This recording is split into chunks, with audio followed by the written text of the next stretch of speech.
La Voz del Derecho presenta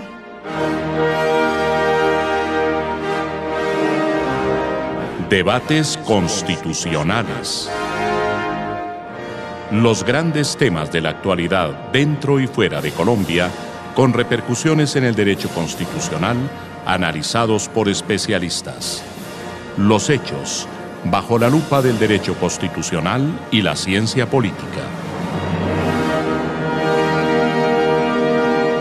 Debates constitucionales. Director: José Gregorio Hernández Galindo.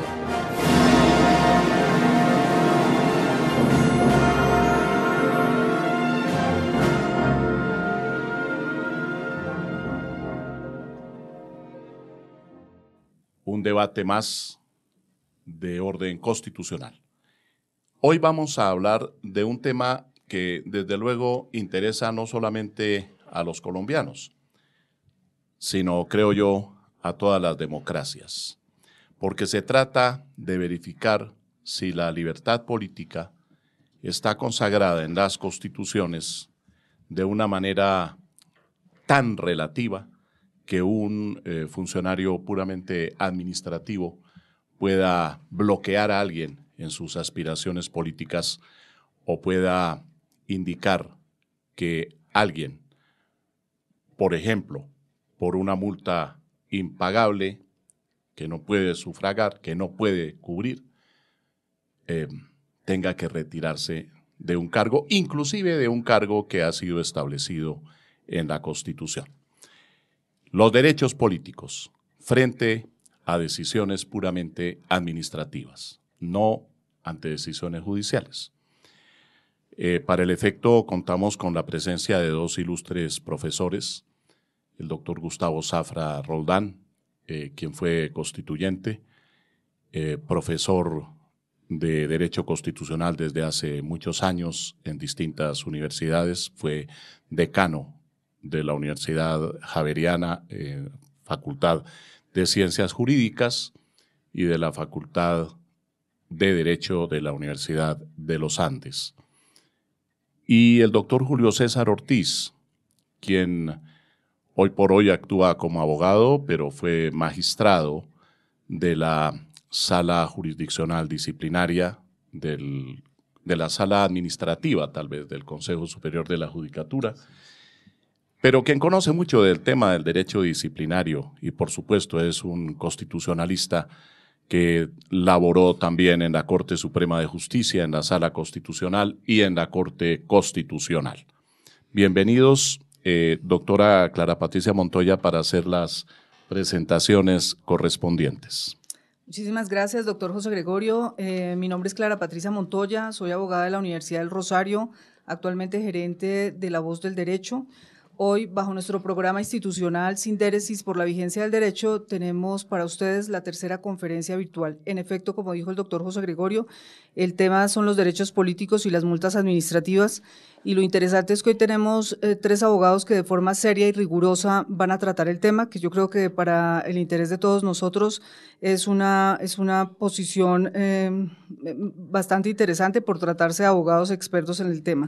Como dijo el doctor José Gregorio, vamos a tener hoy al doctor Julio César Ortiz Gutiérrez, abogado de la Universidad Externado de Colombia, expresidente del Consejo Superior de la Judicatura, al doctor Gustavo Zafra Roldán, abogado y exdecano de la Facultad de Ciencias Jurídicas de la Pontificia Universidad Javeriana, al doctor José Gregorio Hernández Galindo, también abogado de la Pontificia Universidad Javeriana, director de La Voz del Derecho y de nuestro proyecto institucional Sindéresis por la Vigencia del Derecho, y presidente de nuestra oficina de abogados consultores abogados.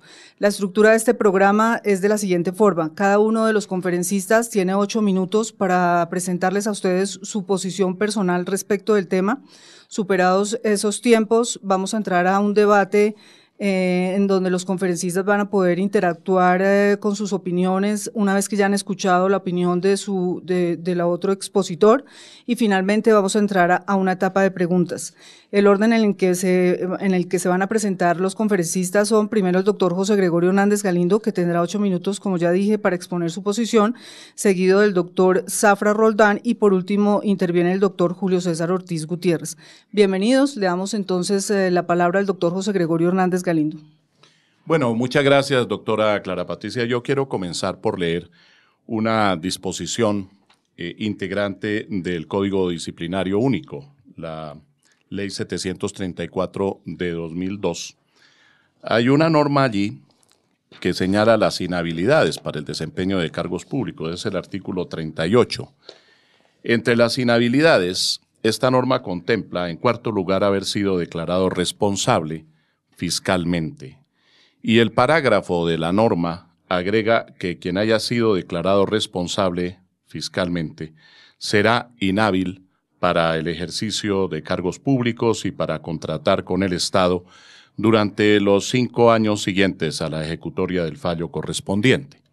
Señala que esta inhabilidad cesará cuando la Contraloría competente declare haber recibido el pago, o si éste no fuere procedente, cuando la Contraloría General de la República excluya al responsable del boletín de responsables fiscales. Si pasados 5 años desde la ejecutoria de la providencia, quien haya sido declarado responsable fiscalmente no hubiere pagado la suma establecida en el fallo, ni hubiere sido excluido del boletín de responsables fiscales, continuará siendo inhábil por 5 años si la cuantía al momento de la declaración de responsabilidad fiscal fuere superior a 100 salarios mínimos legales mensuales vigentes, por 2 años si la cuantía fuere superior a 50 sin exceder de 100 salarios mínimos legales mensuales vigentes, por 1 año si la cuantía fuere superior a 10 salarios mínimos legales mensuales vigentes sin exceder de 50, y por 3 meses si la cuantía fuere igual o inferior a 10 salarios mínimos legales mensuales vigentes, por ejemplo, las multas de tránsito. Bueno, esta norma en su encabezamiento señala, artículo 38, textualmente dice: también constituyen inhabilidades para desempeñar cargos públicos a partir de la ejecutoria del fallo, habla de fallo, las siguientes, entre ellas la que acabo de mencionar. Esta norma fue demandada ante la Corte Constitucional y fue declarada exequible por sentencia C-101 de 2018, del 24 de octubre, con ponencia de la magistrada Gloria Estela Ortiz Delgado. La Corte declara la exequibilidad de la disposición y dedica la mayor parte de la motivación a manifestar por qué esta disposición, a juicio de la Corte, no se opone a lo ordenado por el artículo 23 de la Convención Americana de Derechos Humanos o Pacto de San José de Costa Rica de 1969, al que Colombia está obligada, porque fue ratificado ese tratado internacional por parte de Colombia y hace parte además del bloque de constitucionalidad, como lo ha manifestado en repetidas ocasiones la Corte Constitucional. Pero además se debe tener en cuenta que esa disposición del artículo 23 de la Convención Americana de Derechos Humanos estipula con toda claridad que los estados velarán porque una persona que ha sido elegida para el desempeño de un cargo público, especialmente si es de elección popular, no podrá ser despojada de ese cargo o suspendida sino por decisión judicial. Inclusive habla de decisión en proceso penal, dice la norma del artículo 23. De manera que el tema está sobre el tapete a propósito de algunas multas que se han impuesto en algunos casos y que podrían bloquear la futura actividad política de personas que quieran desempeñar cargos públicos. Y hay un caso inclusive de quien ha sido designado miembro del Senado por haber quedado en segundo lugar en las elecciones presidenciales, después de quien fue elegido presidente de la República. Es el caso del actual senador Gustavo Petro. Entonces, pues vale la pena que lo analicemos, que miremos esa situación desde una perspectiva constitucional. Hay cosa juzgada constitucional respecto de la norma, pero hay necesidad también de analizar hasta dónde la vigencia de esa disposición puede eliminar la aplicación del mencionado artículo de la Convención Americana de Derechos Humanos y hasta dónde ciertas normas constitucionales que son sumamente claras quedaron como entre paréntesis o quedarán inaplicadas hacia el futuro.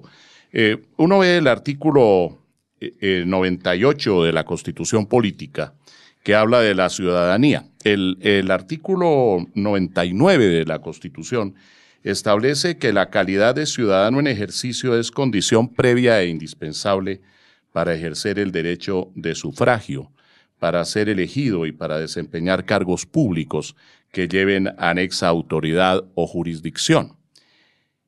Son los derechos políticos, que en una democracia tienen que ser garantizados porque de lo contrario tenemos el peligro de caer en una especie de dictadura o en una forma bastante disminuida de democracia. El artículo 98, al que me refería, de la Constitución de 1991 establece que la ciudadanía se pierde de hecho cuando se ha renunciado a la nacionalidad y su ejercicio, y por lo tanto el ejercicio de los derechos políticos que comporta la condición de ciudadano, se puede suspender en virtud de decisión judicial, dice la norma constitucional, en los casos que determine la ley.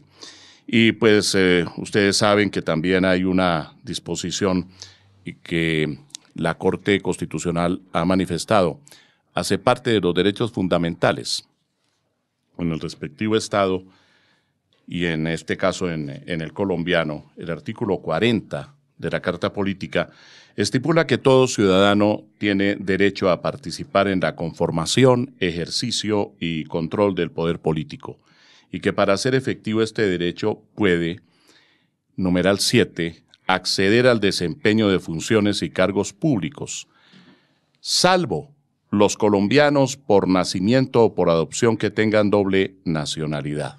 Y dice que la ley reglamentará esta excepción.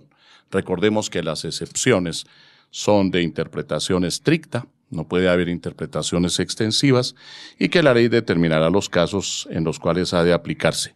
Dentro de esa excepción, no hay otras excepciones. Yo quiero que mis colegas se refieran al tema y que podamos entrar en disquisiciones que son muy importantes desde un punto de vista general, aplicando la Constitución Política de Colombia de 1991 y los compromisos de derecho internacional que tiene contraídos Colombia. Muchas gracias. Bueno, doctor José Gregorio, muchísimas gracias. Le vamos a dar ahora la palabra al doctor Gustavo Zafra Roldán. Doctor, bienvenido. Muy buenos días a todos y todas y mil gracias por la invitación. Yo quiero poner este tema en un contexto, digamos, un poco más amplio, que es el de las relaciones gobierno-oposición. Durante casi cerca de 50 años, Colombia trató de construir un modelo político donde quien ganara el poder de todas maneras estuviera obligado a respetar a aquellas otras organizaciones políticas que habían competido en la lucha electoral y que pudieran decidir con apertura y frente al país o irse a la oposición o mantener una posición, llamémoslo así, neutral. Y Colombia se demoró 50 años en construir un estatuto de la oposición, que es lo que garantiza una verdadera democracia y que garantiza que las fuerzas de oposición en un momento dado, si los electores no están contentos con un gobierno, en las próximas elecciones constitucionalmente establecidas puedan tener una alternativa.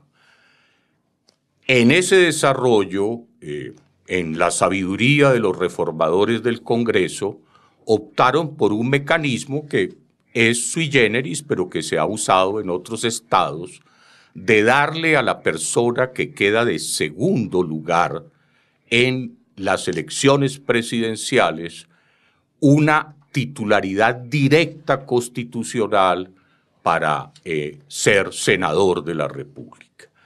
O sea, la persona que se sienta, independientemente del nombre, porque aquí estamos hablando en abstracto, como segundo en la elección presidencial, como senador, está representando a ese volumen electoral que votó por él.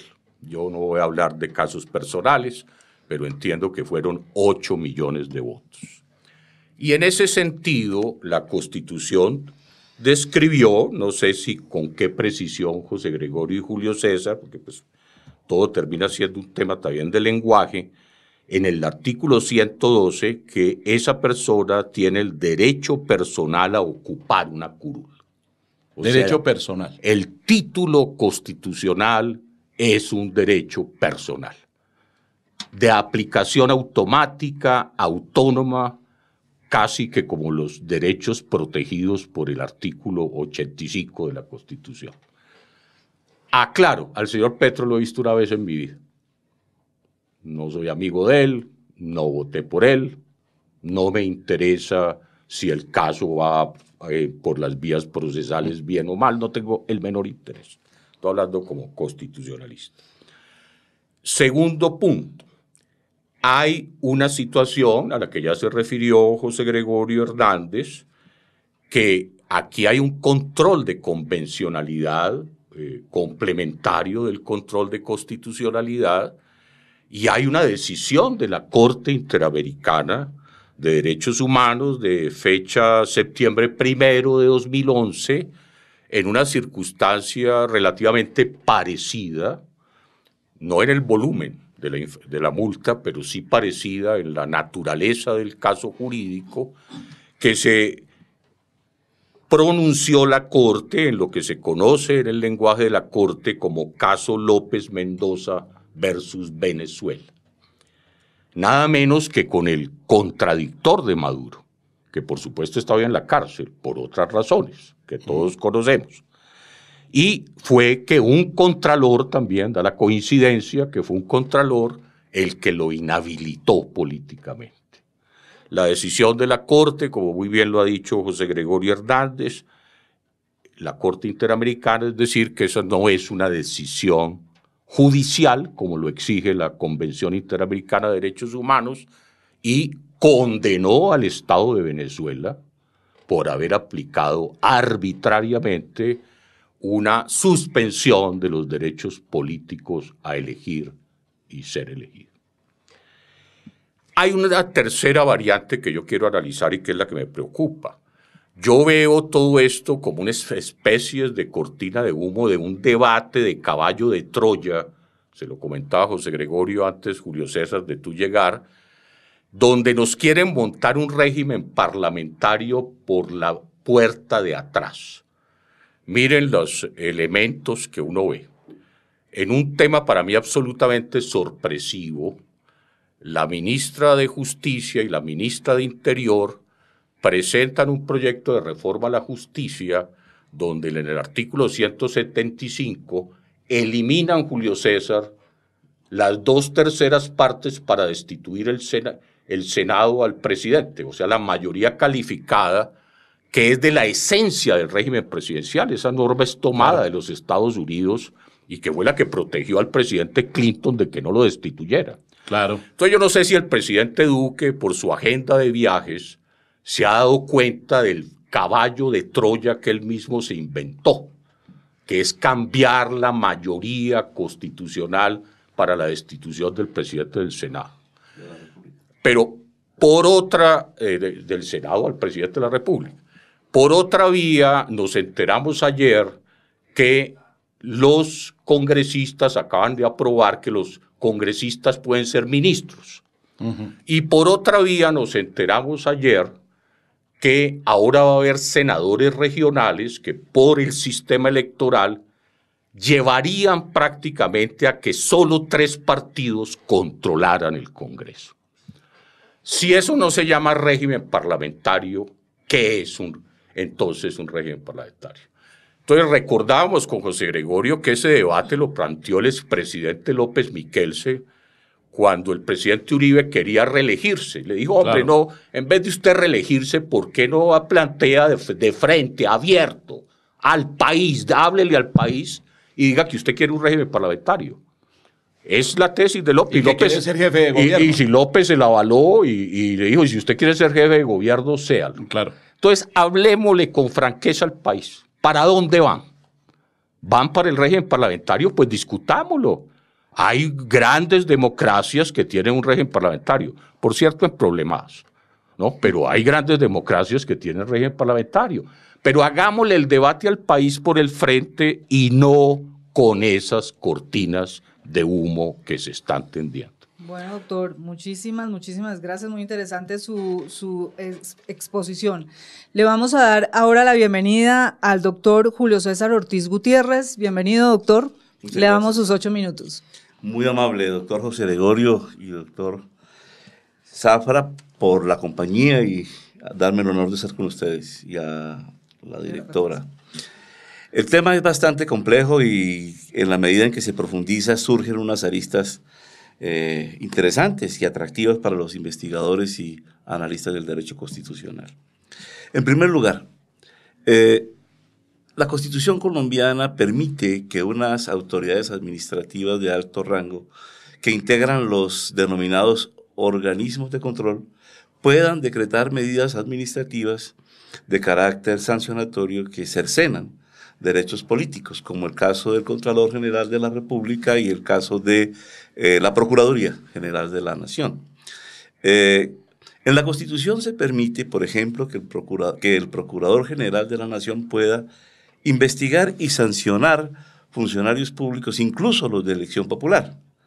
Sobre este caballo se han montado una serie de argumentaciones de carácter constitucional que descalifican y desaplican la Convención Interamericana de Derechos Humanos sin ponerle talanquera a lo que en realidad es un exabrupto conceptual de los colombianos, que en mi opinión, por ejemplo, en el caso de la Procuraduría, surge en el año de 1887 para poder desmontar la estructura burocrática de los radicales liberales del federalismo. En ese momento se le adiciona al Ministerio Público la facultad de sancionar disciplinariamente funcionarios públicos. El régimen de la regeneración conservadora no se atrevía a hacerlo directamente y para eso utiliza una figura nueva que es el poder disciplinario sancionador de la gente del Ministerio Público, que era simplemente un procurador de los jueces y un representante de los intereses de la nación, pero no era un sujeto sancionador. Hoy tenemos, por ejemplo, un personaje notable, el doctor Fernando Carrillo, que claro, con su inteligencia y su gran capacidad de jurista, ha sancionado, ha suspendido y luego sancionado, retirando durante más de 6 meses al alcalde de Cartagena, porque se cayó un edificio que él se supone debía vigilar en su construcción. Y desde luego el presidente de la República nombra a su amanuense, a la persona que toma los apuntes en su discurso, alcalde de Cartagena, la ciudad con el más importante presupuesto de contrataciones de la cooperación internacional y del presupuesto público. Lo mismo hace con un gobernador que lo mantiene 1 año suspendido, solo porque al parecer cometió algunas infracciones, pero en mi opinión es la de un simple hermano de un senador comprometido políticamente en asuntos y penalmente en asuntos censurables, confesados. Ahora acaba de suspender al alcalde de Bucaramanga. Bueno, pero es que el alcalde de Bucaramanga le pegó a alguien. Sí, pero eso, digamos, puede ser una falta disciplinaria. Pero aquí en Colombia no hay, salvo para el Contralor, que esa es la otra figura, la autorización constitucional de la suspensión, verdad sabida y buena fe guardada. Ajá. No hay debido proceso, digamos, es una suspensión incontinente, como si se tratara de una autoridad militar. Es altamente reprochable, sin duda. Pero bueno, el tema, esos son unos ejemplos. Lo mismo ha ocurrido con la Contraloría General de la República, que se ha inventado la facultad de inhabilitar a través de la norma que mencionó el doctor José Gregorio al inicio, a personajes públicos de importante calibre y calado, o la persecución de empresas privadas, capital social y humano, que se descalabran, se destruyen por las interpretaciones jurídicas del contralor o la contralora. El caso Salucop, por ejemplo, donde hay mucho que decir y hay mucho por descubrir acerca de cómo se destruyó un capital humano por las reinterpretaciones administrativas de unos funcionarios que no tienen ninguna autoridad judicial. Ahora, ese es el otro despropósito, doctores Zafra y Hernández. Nos hemos inventado unos monstruos que lo devoran todo, el derecho. En la Contraloría hay juicios fiscales que terminan en un fallo de responsabilidad fiscal. En la Procuraduría hay juicios disciplinarios con primera y segunda instancia y consultas y demás que terminan en una sanción disciplinaria. Ambos actos con los que terminan estos procesos son demandables judicialmente. Y desde luego, mientras tanto sale la decisión judicial del contencioso administrativo, se destruye la carrera política, se destruye la empresa y el negocio que se está manejando y se hace carrera política al respecto. Me parece que la actitud del procurador Carrillo es sospechosa desde el punto de vista político, ejerciendo estas facultades a diestra y siniestra para afincarse en una renovada carrera política de la que estuvo marginado precisamente por sanciones disciplinarias. Igualmente, nosotros tenemos el otro caso, el caso del doctor Fernando Londoño Hoyos. Por una decisión administrativa de un funcionario administrativo, termina sacado de la carrera política una persona de la que yo me distancio sideralmente en materia ideológica, pero que lo respeto como ser humano y como hombre político que también representa a una cauda respetable. Entonces, estamos en una encrucijada científica, conceptual en Colombia. Hemos creado unos monstruos, además burocráticamente inmensos, que pueden atender desde luego a muchas autoridades en términos burocráticos igualmente. Entonces, eso es lo que hay que pensar. Realmente los organismos de control, a la luz de la Convención Interamericana o Americana de Derechos Humanos, pueden inhabilitar, pueden retirar del cargo a un funcionario por un pescozón o porque se cae un edificio en la distancia donde él no es ni constructor, ni empresario, ni curador, ni vigilante. ¿Podemos hacer eso? ¿En eso estamos? A las personas que supuestamente incurren en algún detrimento patrimonial, a la visión o a la concepción de un funcionario fiscal como el Contralor de Bogotá, le pareció que reducir técnicamente las tarifas del servicio público de transporte masivo de Bogotá en ese otro monstruo que se llama Transmilenio constituía un detrimento patrimonial.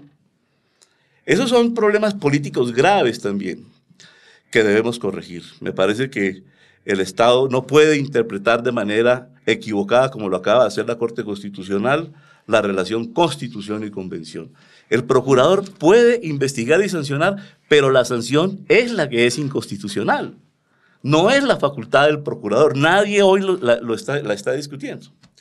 Ahora, para pasar al tema que plantea el doctor Zafra, ciertamente tenemos en la práctica un neosemiparlamentarismo altamente fraccionado. Un jefe de gobierno débil en el Senado que no tiene más de 19 senadores de su bancada, obviamente con unas personalidades lúcidas como la doctora Paloma Valencia, entre otras, y un presidente que no se sabe si realmente tiene capacidad de gobierno en la medida en que su equipo, el partido que lo eligió, no es capaz de aprobar en un debate, una reforma legal ni una reforma constitucional. Es un tema delicado para los constitucionalistas y desde luego para los politólogos. Doctor, muchísimas gracias. Bueno, ahora le damos la entrada a la segunda etapa de esta conferencia a cargo ya del doctor José Gregorio, que es lo que nosotros llamamos debate. Ellos van a tener 30 minutos para que puedan, ya que se escucharon los unos a los otros, pues interactuar sus ideas. Le damos la bienvenida al doctor José Gregorio para que lidere este debate. Muchas gracias, doctora Clara Patricia.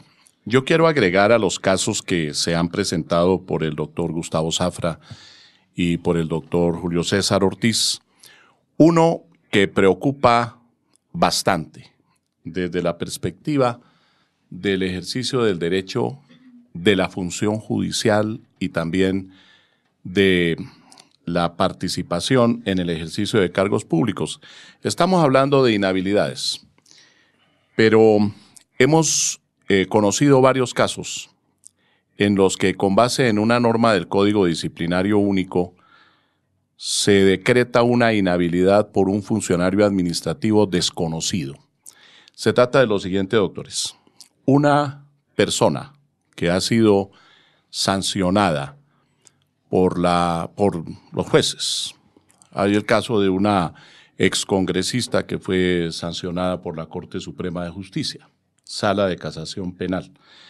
Esa excongresista fue sancionada con una pena superior a los 4 años de prisión, y la misma Corte Suprema de Justicia, en el fallo, la condenó a inhabilidad para el ejercicio de cargos y funciones públicas por un término de 5 años y medio.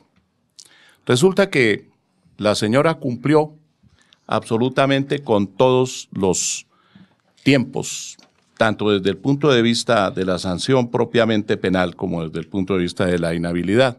Transcurrió el tiempo previsto por la Corte Suprema de Justicia. Fue designada después de eso, cuando ya supuestamente había pasado la inhabilidad, fue designada para un cargo público. Se fue a reclamar su certificado de la Procuraduría General de la Nación.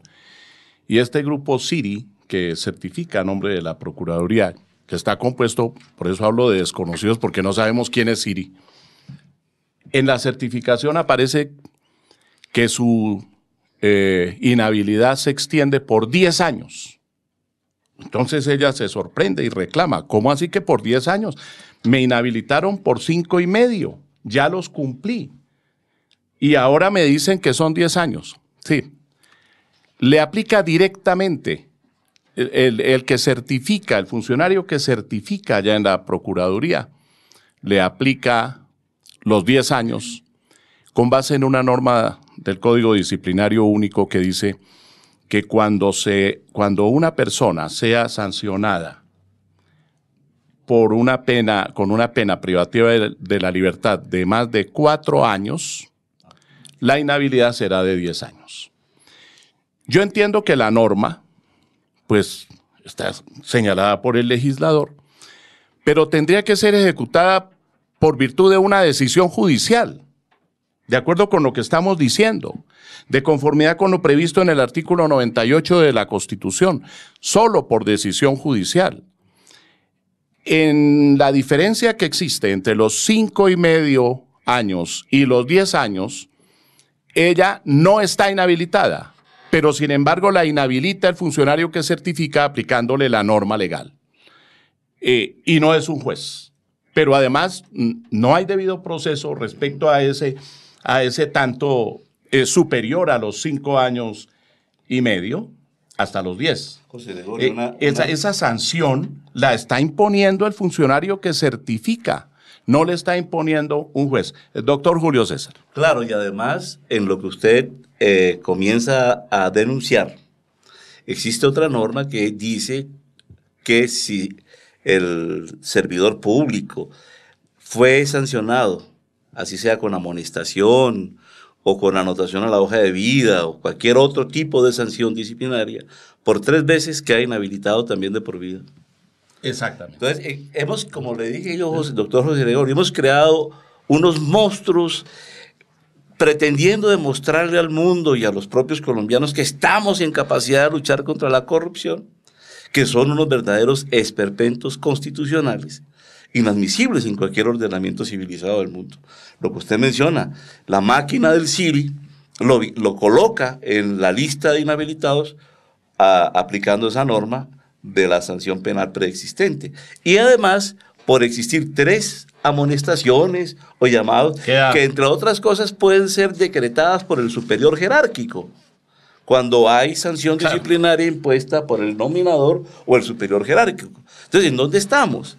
Esto se ha convertido, en mi opinión, en una pseudo-aristocracia estamental y corporativa de quienes controlan las contralorías y las procuradurías departamentales, a más de las personerías, para efectos de hacer persecución política.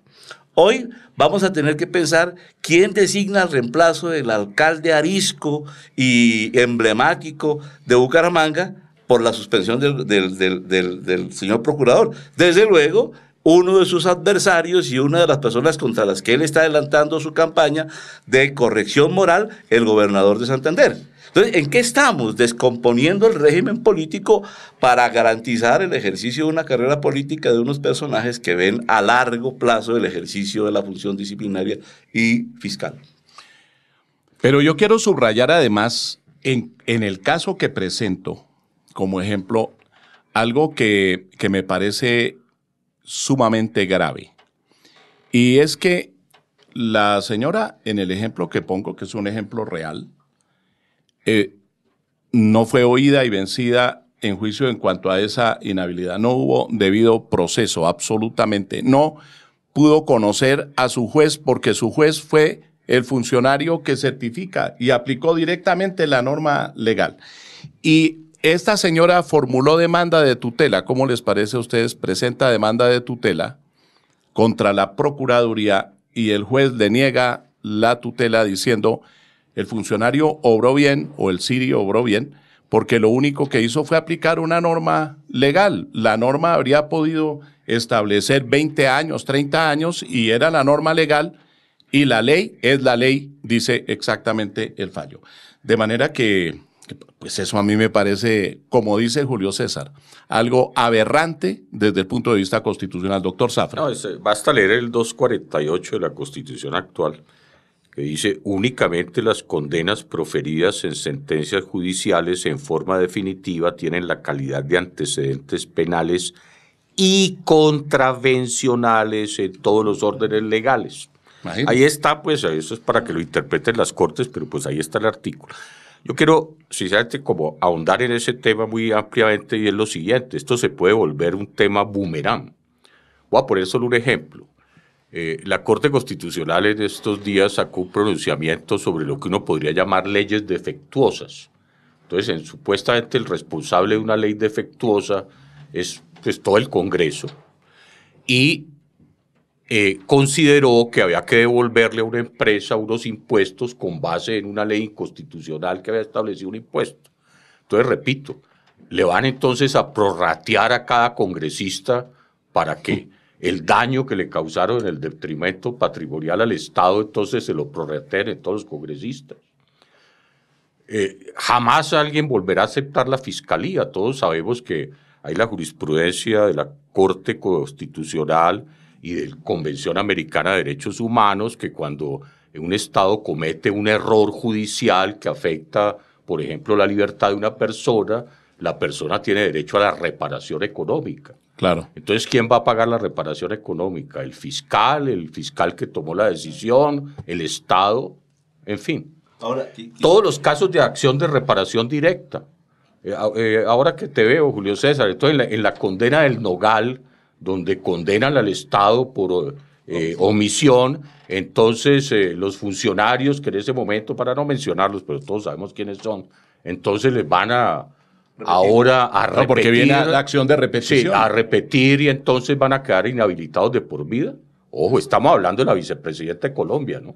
Sí. Entonces, vamos a otro caso. Supongamos que un presidente se equivocó en hacer su declaración de renta y entonces la DIAN lo sanciona por intereses de mora. Entonces, ¿qué? ¿Vamos a inhabilitar al presidente de la República? Entonces, sinceramente, este efecto boomerang, hay que ponerle unos límites, Y lo que tú acabas de decir es que ni siquiera fue el Contralor General, es un Contralor Distrital. Entonces, el jefe de la oposición con 8 millones de votos queda subordinado a un contralor distrital por una decisión de política pública que puede ser acertada o equivocada. No sé si se equivocó el señor o no, ¿cierto? Pero si vamos a cobrar decisiones de políticas públicas equivocadas, las 3 reformas tributarias que garantizaron la piñata de exenciones, que eliminaron el impuesto de remesas y que dieron los contratos de estabilidad jurídica, ¿a qué presidente se las cobramos? Y entonces habrá acción ahí de estas de repetición y de inhabilidad por Contraloría o yo no sé por quién. Observen que el sistema está un poco loco. Está un poco loco esto. El caso del Contralor de Bogotá, por todos los municipios, sabemos cómo son las políticas. Cómo se ejerce la política en los municipios. Entonces, el enemigo político que tiene a su contralor en el municipio fácilmente saca a su rival sencillamente mediante una multa que no pueda pagar. Pero profesores, hay otro tema que se le debe agregar a esto, la realidad política y la realidad judicial. No hemos podido consolidar un poder judicial independiente y autónomo, vigoroso y eficaz. Todos sabemos la gravitación burocrática, clientelista y del amiguismo del Contralor General de la República y del Procurador General de la Nación con los consejeros de Estado, con los magistrados de tribunal. Ahora acabamos de ver que el procurador despacha 5 procuradores delegados para candidatizarlos a las vacantes del Consejo de Estado. Desde luego esa gravitación es como el tintineo de las esposas del fiscal general en el Parlamento. El que no se ponga a la orden no tiene cuota aquí. Y entonces nadie controla con eficacia, con sinceridad jurídica y con vigor y valentía las decisiones de esta naturaleza. Entonces, esto no solamente pasa por los derechos convencionales, pasa por la estructura de la independencia del órgano judicial que en últimas debería controlar las decisiones de la Procuraduría y de la Contraloría y de las Contralorías y personerías territoriales. ¿Cuánto demora el proceso contencioso administrativo contra la sanción de la Procuraduría y la decisión fiscal? 18 años. Mientras tanto, el adversario político permanece no hibernando, sino en la tumba. Entonces, los colombianos debemos, a raíz de estas deliberaciones, pronunciarnos sobre todo ese tema. El tema del Contralor Territorial. Ni un peso pudo probar que pasó de la política pública por detrimento patrimonial al bolsillo de ningún funcionario de la administración distrital anterior. ¿Cómo cuantificó la multa? Por lo que él supuso que fue el menor ingreso por la tarifa, frente a la tarifa en las horas pico. Pero entonces es discrecional. Absolutamente discrecional. Nosotros logramos, en este caso yo soy el apoderado Gustavo Petro, en el Tribunal Administrativo, logramos demostrar pericialmente que lo que se pagaría por el hueco que se genera al bajar la tarifa en horas valle, se cubre con el incremento del uso del servicio precisamente en las horas en que no hay demanda. Y además se disminuye el consumo de gasolina por motos, por vehículos y por circulación de taxis. La gente volvió a confiar y en ese sentido aumentó la demanda. Pero además el mismo sistema tiene previsto el cubrimiento, no es un nuevo gasto, el cubrimiento de ese tipo de situaciones. Creemos que el Tribunal Administrativo irá a fallar muy rápido, pero desde luego se trata de una situación incomprensible a la luz de la ciencia jurídica y del derecho económico, doctor José Gregorio. El peritazgo que nosotros arrimamos es de los profesores de economía de la Universidad Nacional, donde se dijo, aquí no hay detrimento patrimonial. Y además se trata de una política pública que existe en cualquier lugar del planeta. A ver, Julio César, yo ahí, como dicen los jesuitas, mis profesores, distingo. Hay 2 niveles de la discusión, en mi opinión. Un nivel abstracto donde yo sí defiendo los poderes de fiscalía, de procuraduría y de contraloría, que hace un año, entre otras siento que no siga como esa armonía entre los tres órganos de control, porque hace un año estaban, en mi opinión, en la dirección correcta, trabajando en una especie de grupo de élite coordinados para atacar la corrupción en el aspecto fiscal, en el aspecto disciplinario y obviamente en el aspecto penal. En ese sentido todos estamos de acuerdo. Creo que eso hay que mantenerlo, que ojalá las tres instituciones mantengan ahí una articulación en los grandes temas de corrupción que hay en este país. Porque aquí hay unos grandes temas de corrupción, no me voy a poner a nombrar las empresas, pero todo el país sabe de qué estamos hablando. Entonces, ahí sí no podemos mandar el mensaje que por errores en políticas particulares, como los casos que ustedes han mencionado, individualizados, entonces la Contraloría la descalifiquemos la Fiscalía y descalifiquemos la Procuraduría. Yo ese discurso no lo compro. Evidentemente, en cada caso individual hay que respetar el derecho al debido proceso, porque esa es una construcción de 400 o 500 años de democracia liberal. Entonces yo lo que creo es que son dos niveles de discusión, pero yo creo que la Procuraduría, la Fiscalía y la Contraloría, lo que pasa es que se encontraron con una olla de corrupción internacional y otra nacional, y está bien que la ataque. Doctor Saab, dentro del derecho, obviamente. Claro, pero creo que esa misión es un fracaso a hoy. Lo que se ha configurado en los últimos años es un régimen, como decía el ilustre hombre público y maestro Álvaro Gómez Hurtado. El régimen está absolutamente descompuesto. Los órganos de control no han podido calificar lo que está pasando en Colombia. Aquí nos inventamos un mecanismo superior a la mordida, un mecanismo superior al serrucho, o como llaman en Italia, a la tangente o la tangente. Aquí nos copiamos de prácticas como México y Brasil de lo que llamamos el flujo, la mensualización de los beneficios de las empresas públicas y de los negocios públicos. Hospitales y los contratos al servicio del diputado que apoya a la gobernadora o al gobernador. Contratos de movimientos de tierras, de alquiler de volquetas, de consultorías, de evaluaciones que no se cumplen, pero que implican un flujo para un destinatario del régimen político, que es un senador, un representante a la Cámara o un jefe de un grupo político.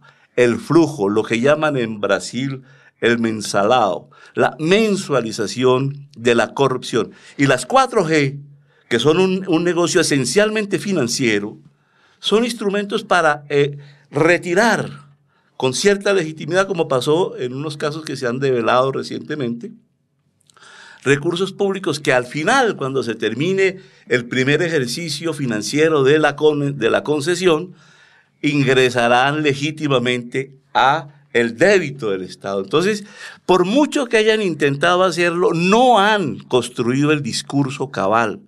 No hay negocio público que implique obras públicas o concesiones o compras en las que no haya compromisos de los jefes políticos nacionales, locales y regionales para extraer flujos mensuales de esos recursos. Ahí, perdona que te interrumpa, Julio César, pero me hiciste acordar del cuarto punto de ese sistema parlamentario que estamos montando por la vía de atrás. Acaban de aprobar que el 20% del presupuesto sí tiene iniciativa de gasto público los congresistas. Tú, José Gregorio, que hiciste, me acuerdo, tu tesis de grado sobre la reforma del 68. Claro. El homenaje que le estamos haciendo a Carlos Lleras a los 50 años de la reforma del 68 es enterrarla. Claro, el hombre que dio la pelea para que el Estado tuviera unas finanzas públicas técnicas, racionales, que el ministro de Hacienda cumpliera, como se decía en la época de Abdón Espinosa, el hombre que frenaba, casi que el papel de hacerse odiar, pero el hombre que frenaba. Estamos desbaratando el modelo de la reforma del 68 y politizando por esa vía. Institucionalizando la mermelada. Claro, o sea, como la mermelada es por debajo de la mesa, ahora pongamos la mermelada por encima de la mesa. Sí, desde luego. Si eso no es régimen parlamentario, ¿qué es? No, es un ¿Ah? régimen Por corrompido. Dios. Bueno, además, pues. Es un régimen parlamentario que además va a contribuir por Dios. a que el gobierno sea rehén de los congresistas en cuanto a las iniciativas y por lo tanto pueda ser chantajeado por una vía parecida a la de la mermelada, aunque expresamente no se denomine así. Pero yo quiero hacer también otra referencia. Estoy totalmente de acuerdo con el doctor Gustavo Zafra. En Colombia tenemos que luchar contra la corrupción. Esa es una decisión que tiene que adoptar el pueblo colombiano. La iniciativa de algunos congresistas, y creo que hubo iniciativa popular en el sentido de convocar una consulta popular anticorrupción, pues infortunadamente me parece a mí que fue mal estructurada, porque en lugar de pensar en formas de lucha contra la corrupción efectivas, lo que se hizo fue repetir una serie de disposiciones que ya existen y que no funcionan y que hay que ponerlas a funcionar de todas maneras. No alcanzó el umbral, sin embargo el presidente de la República se comprometió con los proponentes y los proyectos no han salido adelante y está muy difícil su aprobación en el Congreso. Creo que hay que continuar apoyando a procurador, a fiscal, a contralor en la lucha contra la corrupción. En eso estamos totalmente identificados.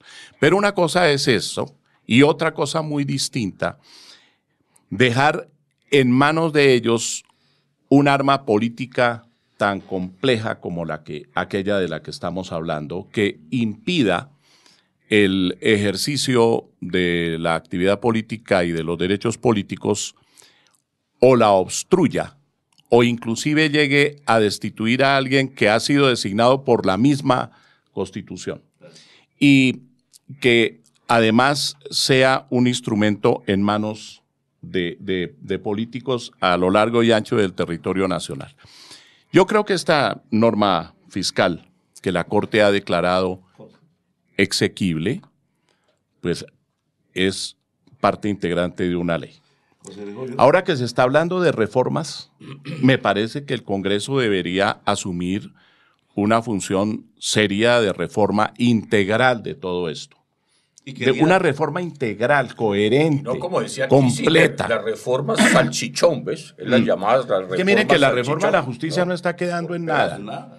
La reforma política tampoco, solamente con el régimen parlamentario subrepticio, pero nada más.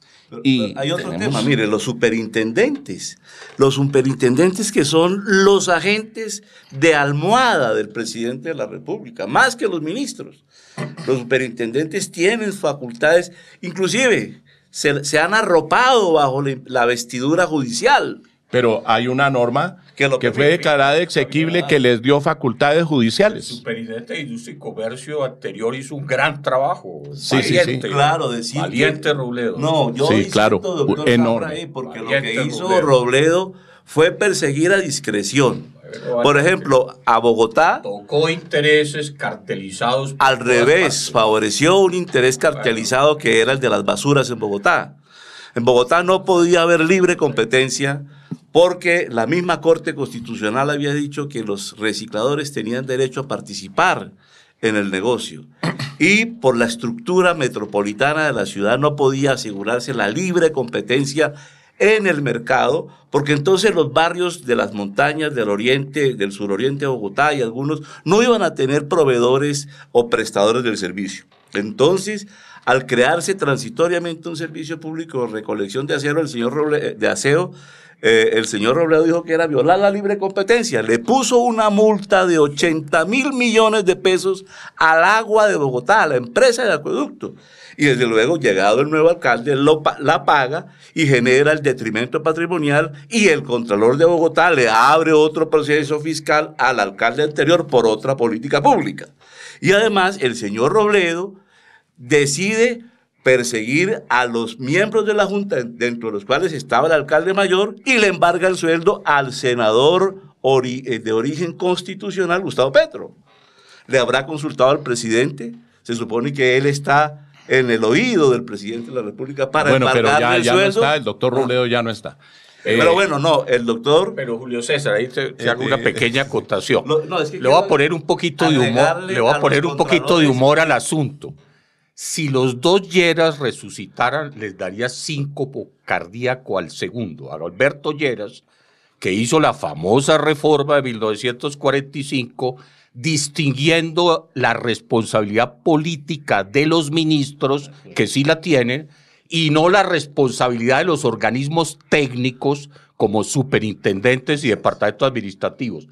Con un articulito, como les gusta a ciertos personajes, claro, arrasaron la reforma del 45, que era un intento técnico de separar la responsabilidad política que deben tener los ministros de la del funcionario técnico como planeación nacional o las mismas superintendencias. Pero entonces, ¿a dónde voy yo? Descuartizamos la estructura de un derecho constitucional importante de 150 años. Y yo aspiro, José Gregorio, a que el presidente Duque no pase como el marroquín a la historia. Así como perdimos Panamá en la época de Marroquín, perdamos la institución del régimen presidencial que llevamos 180 años construyendo. Ojalá entiendan el mensaje. Bueno, y un llamado final que creo que vale la pena hacerlo. Al Congreso. A mí me parece, doctores, que infortunadamente el Congreso no está funcionando como tendría que funcionar ya que estamos hablando de parlamento, un parlamento. ¿Cuál es el origen de la institución parlamentaria o de los congresos? El origen radica en la defensa de los intereses populares, porque al fin y al cabo los elegidos popularmente, que son los miembros del Congreso, como los miembros de las asambleas, como los miembros de los consejos, son los representantes del pueblo. Pero uno ve que esos representantes del pueblo obedecen solamente a directrices políticas y además no puramente políticas, y son órganos políticos, desde luego, pero tienen una función de representación de los intereses populares. Y ellos tienen que ser, por lo tanto, independientes. La independencia creo que la han perdido en virtud de muchísimos elementos que conocemos en la historia reciente del país, no solamente en el actual gobierno, sino en gobiernos anteriores, la independencia de los miembros del Congreso. Y yo creo que además no hay la suficiente dedicación de su parte al estudio de los proyectos de ley y de acto reformatorio de la Constitución.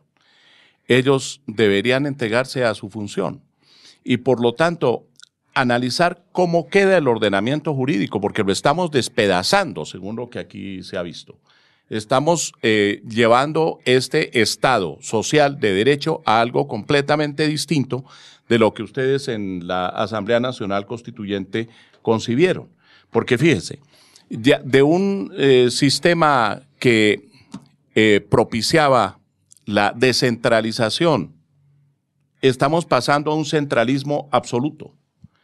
De un Estado social de derecho, que así lo proclama el artículo 1 de la Constitución, pasamos a la sostenibilidad fiscal y pasamos inclusive... Ojo, esta ley de financiamiento no es una ley de financiamiento del Estado, es de financiamiento de las empresas.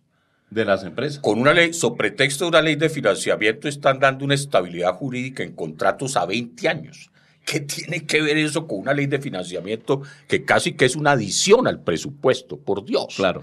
Entonces, desvirtuamos todo. Pero uno esperaría que los legisladores, pensando en sus representados, adelantaran su función con criterio, con una perspectiva verdaderamente de crear un orden jurídico, no de despedazar, no de destruir un ordenamiento jurídico, que es a lo que estamos llegando infortunadamente. Yo quería agregar que nos ha faltado estudiar una norma constitucional o un pedazo de constitución de salvaguarda de los derechos políticos, que es el régimen de inhabilidades para congresistas. Y me imagino para magistrados y otras altísimas dignidades.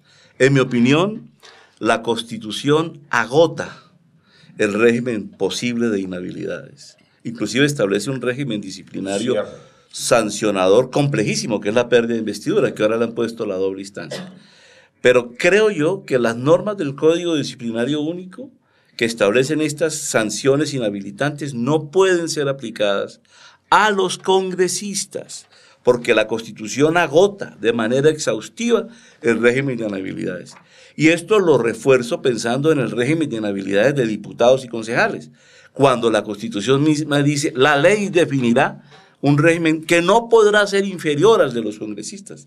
En cambio, para los congresistas, la Constitución fija de manera exhaustiva y puntual las inhabilidades inaplicantes y hay aplicables, y ahí no están las sanciones disciplinarias de carácter administrativo o el incumplimiento de las multas de carácter fiscal o administrativo sancionadoras, como las que mencionaba de manera ahora tangencial de las superintendencias con funciones correccionales de carácter administrativo sancionador.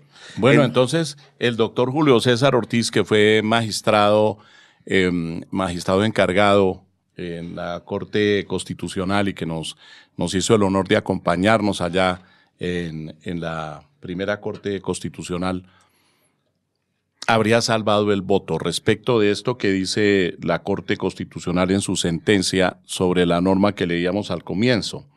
Dice la Corte, las medidas objeto de censura constitucional son adecuadas para el cumplimiento del fin de perseguir la corrupción.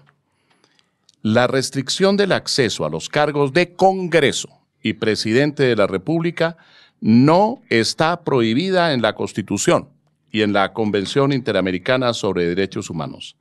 Adicionalmente, como se advirtió en el análisis del problema jurídico, existe una relación indirecta entre la circunstancia que configura la causal y la declaratoria administrativa de responsabilidad fiscal. Se reitera, dicho trámite se realiza con la observancia de las garantías del debido proceso y cuenta con la revisión judicial del mismo mediante las acciones constitucionales y legales dispuestas. En últimas, para la Corte, este tipo de sanciones es perfectamente ajustado a la Carta Política, doctor Julio César. Y las consecuencias... Tal vez yo también habría salvado el voto. Cuando usted me dio la oportunidad de ser magistrado encargado en la Corte Constitucional, me reemplacé unos meses. Bueno, todo al doctor Borón. Unánime decisión de los magistrados. Tuvimos la oportunidad de adoptar una sentencia en la que hablamos del régimen de inhabilidades de los diputados. Y ahí tuvimos oportunidad de examinar eso y está en la jurisprudencia. Para los diputados, la legislación, la ley sí puede establecer adiciones al régimen de inhabilidades de los congresistas, pero la Constitución no habilita al legislador para ampliar la Constitución en términos restrictivos e inhabilitantes. El sistema es cerrado. Cerrado. Fíjate que ahí coincido contigo. Lo que quisimos hacer en la Constituyente del 91 es, mire, hay unos temas de pérdida de investidura con causales taxativas de interpretación restringida y es el Consejo de Estado en sabiduría quien decide, decisión judicial. Para eso lo acabas de decir, decisión judicial. Está la doble instancia ahora, una reforma interesante, reciente, del año 2018, para acoger la directriz de la Corte Interamericana de Derechos Humanos, que le jaló las orejas al Estado colombiano porque no tenía doble instancia para el tema penal de los congresistas, entonces se estableció la doble instancia. Por eso ya no se necesita el bendito Tribunal de Aforados, porque ya hay doble instancia al interior de la Corte Suprema de Justicia. Esto ya lo hablábamos con el presidente de la Corte de Barceló, ya está establecido. ¿Para qué nos vamos a ir a otro esquema si ya solucionó por reforma constitucional el Estado colombiano y le respondió a la Corte Interamericana adecuadamente? Y tercero, el régimen disciplinario interno del Congreso, el mismo que existe en las Cortes, para las pequeñas faltas. Me acuerdo, el día que Moreno, Moreno de Caro, que llevó allá unas mariquitas para burlarse del presidente Andrés Pastrana, pues eso es una sanción interna del reglamento orgánico del Congreso. Lo de Mocus. ¿Es cierto? O lo de Mocus, pues ojalá no lo sancionen. O hablar borracho en una Porque creo que sesión. hombre más transparente que Mocus en este país Se no le hay, nota. ¿cierto? Además, se le nota, como tú dices, ¿cierto? Entonces, en serio, entonces, para eso son los reglamentos internos de las instituciones. Claro, claro. Para esas faltas menores. ¿Qué nos vamos a inventar otro régimen disciplinario, por Dios? No, y escribimos normas y creemos que con rasgarnos las vestiduras en la ley, como este famoso Código Disciplinario Único. Yo me hacía la pregunta hace unos años, si todo código es una norma única para la materia, ¿por qué tuvimos que decir Código Disciplinario Único? Para meter en una sola bolsa lo que no puede estar en una bolsa. El régimen disciplinario... No, pero además ingresa... yo creo que se viola un principio constitucional que es el de la unidad de materia. Porque estas normas relativas al control fiscal no sé por qué tienen que estar en un código disciplinario único o únicamente disciplinario, como ustedes quieran, Claro. que debería ser. Porque la Constitución claramente establece que toda ley tiene que referirse a una sola materia. Y más aún que el título de la ley tiene que proyectarse en el contenido del articulado. Pero eso ya como que pasó Nadie a lo la piensa. historia y entonces ahora, sobre texto de el código disciplinario único, lo que tenemos es un código que toca con la materia fiscal y que además afecta a los derechos políticos por razones fiscales y no disciplinarias. Pero además, Bueno. doctores, hay otro tema, en lo penal. Creyéndonos, pues, los que estamos acabando el mal de la corrupción, inventamos el delito de la celebración de contratos sin el cumplimiento de las formas legales o las formas de interés indebido en la celebración. ¿Qué es eso? Que un fiscal determine cuál es la norma que se debe aplicar para la celebración de un contrato o no.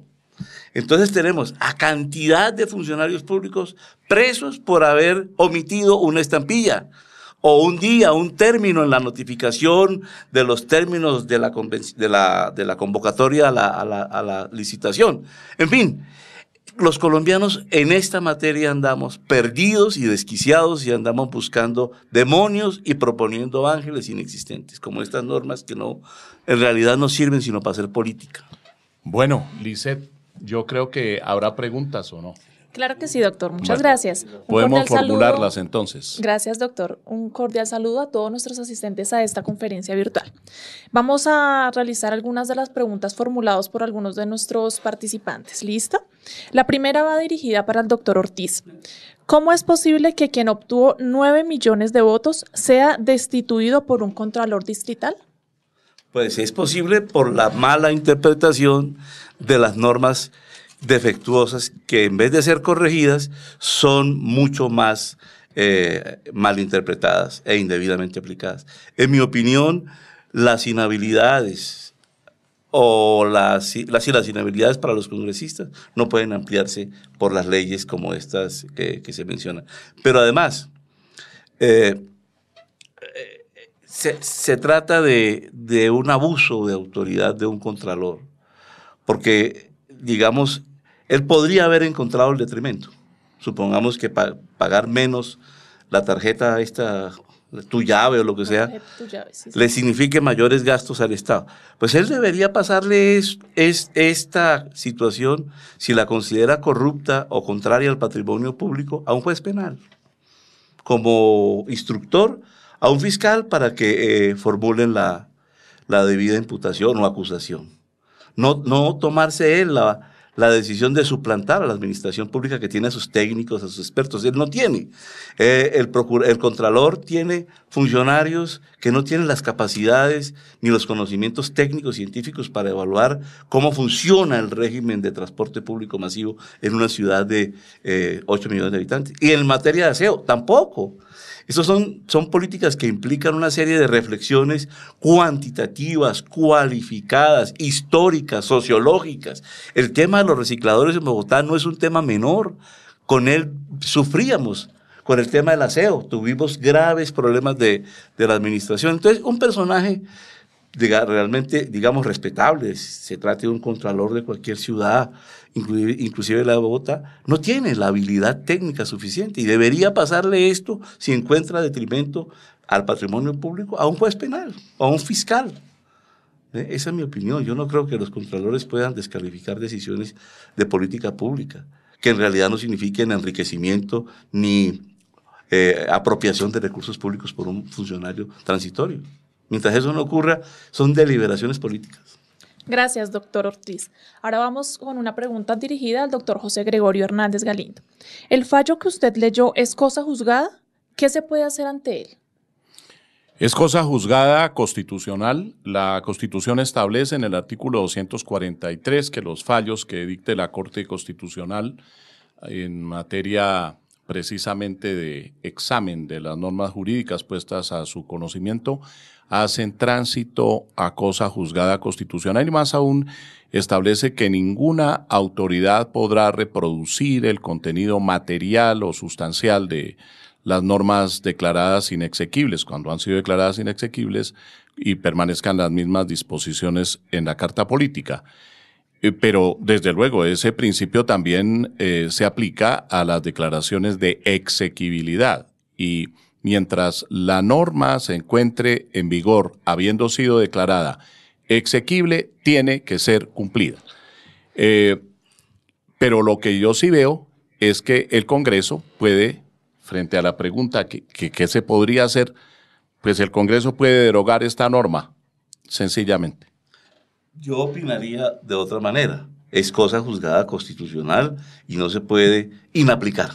Digamos que es un poco el principio del control concentrado, a diferencia del modelo americano, en el que al ser difuso queda ahí todavía la posibilidad de que surjan nuevas hipótesis de aplicación o de inaplicación, de conformidad con lo que la realidad muestre. Pero en tratándose de las inhabilidades de, por ejemplo, los congresistas, yo creo que debemos abstenernos de promover la aplicación de la inhabilidad y desde luego de un procedimiento disciplinario que podría iniciar el procurador por la ocurrencia de una inhabilidad sobreviniente o la introducción de una pérdida de investidura por la ocurrencia de una inhabilidad sobreviniente, por ejemplo. Yo creo que el Consejo de Estado y el mismo procurador deberían abstenerse si se provocara en este momento un proceso disciplinario por inhabilidad sobreviniente por no pagar la multa. Porque no está ejecutoriado. Bueno, ese es un tema concreto y específico, pero digo en general. Pero la norma está ahí. Sí. Y la declaración de exequibilidad. Claro, pero sin ningún condicionamiento. Pero los matices de la realidad deben enseñar. De hecho, inclusive varias veces he propuesto por escrito superar la concepción tradicional de la cosa juzgada constitucional. Me he atrevido a ir hasta ciertas normas. Por ejemplo, una ley estatutaria. Una ley estatutaria juzgada previamente no puede hacer tránsito a cosa juzgada. Claro, cuando afecta derechos fundamentales no debería estar en un código sino en una ley estatutaria. Ahí estamos de acuerdo. Eso nos llevaría a otro foro que es el tema del precedente judicial. Ayer lo dije en la exposición que me invitó cordialmente el presidente de la Cámara y al debate de reforma de justicia. Dije, con el precedente judicial, entonces todavía estaríamos en la esclavitud, porque es que la esclavitud fue precedente judicial hasta que José Hilario López la demolió totalmente. Entonces hay que tener cuidado también con eso de que los precedentes son intocables. Yo creo que... Bueno, pero las sentencias sí son intocables. Sí, no, pero lo que digo es que la misma Corte puede eventualmente... bueno, hacia el futuro podría cambiar su jurisprudencia. Claro, sí, pero mientras la norma esté vigente, obvio. la norma que ella declaró inexequible esté vigente, Exequible. se aplica. Sí, no, ahora, desde luego que el Congreso, como digo, debería, no solamente podría, sino que debería declarar, debería dictar una nueva norma. O bien, dictar una ley interpretativa que se incorpora a la ley interpretada. O bien, sencillamente derogar la norma de la que se trata. Porque hoy por hoy tenemos una realidad, esa disposición que leíamos, que no distingue, está declarada exequible y está bien. Pero eso sería un reto, doctor José Gregorio, a nosotros los constitucionalistas, particularmente ustedes de tan notable trayectoria institucional. realmente tenemos que seguir apegados a ese discurso de que entre la sentencia y la Constitución no cabe una hoja de papel. Claro que tienen que caber hojas de papel porque la realidad de los derechos hoy es complejísima. En el caso colombiano, 500 hojas de papel. Claro que es complejísima. Usted, en la Corte Constitucional se entendió... Y los tratados, ¿no?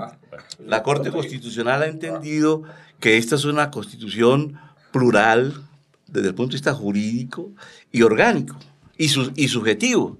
Una norma no puede aplicarse, así sea constitucional, a los niños cuando solamente predica una serie de restricciones para los adultos, ¿no? Sin distinción, desde luego.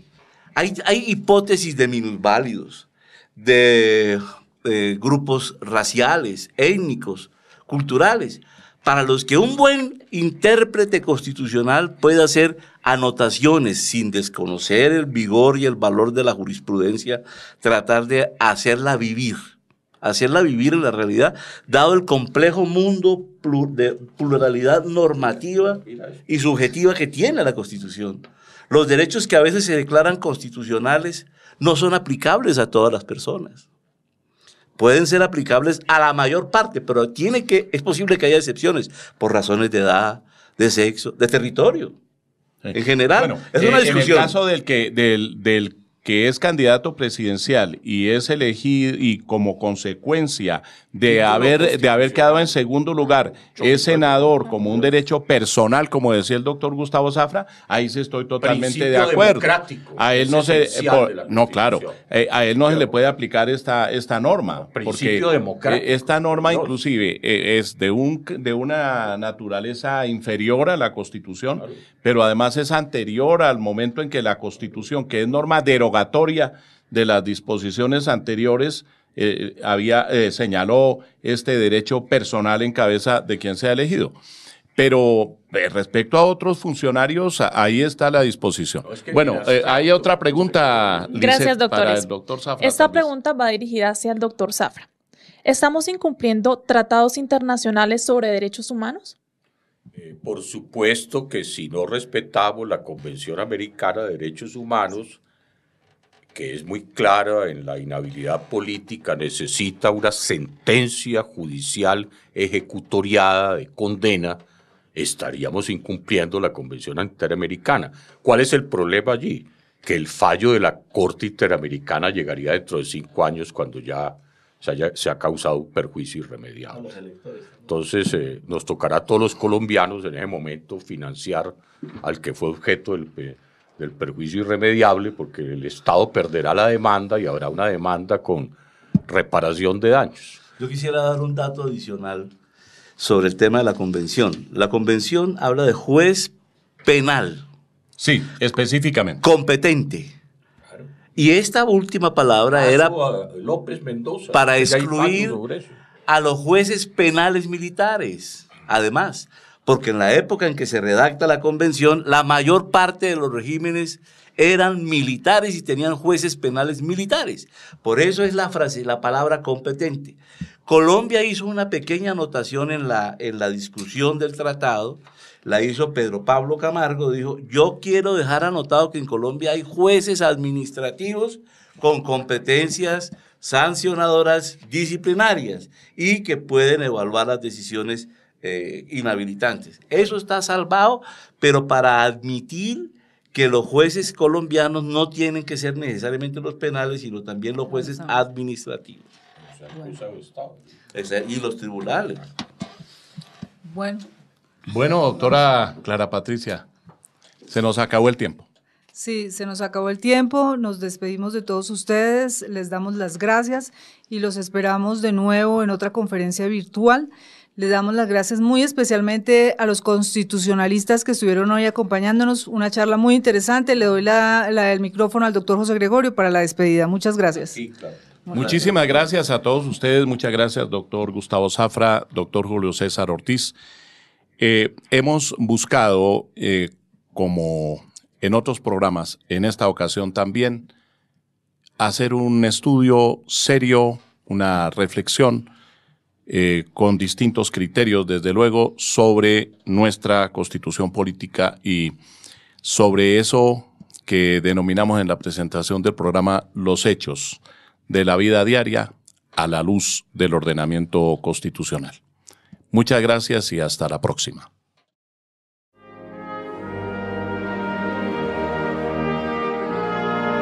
La Voz del Derecho presentó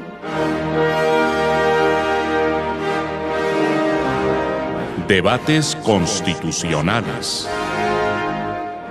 Los grandes temas de la actualidad dentro y fuera de Colombia, con repercusiones en el derecho constitucional, analizados por especialistas. Los hechos, bajo la lupa del derecho constitucional y la ciencia política. Debates constitucionales. Director: José Gregorio Hernández Galindo.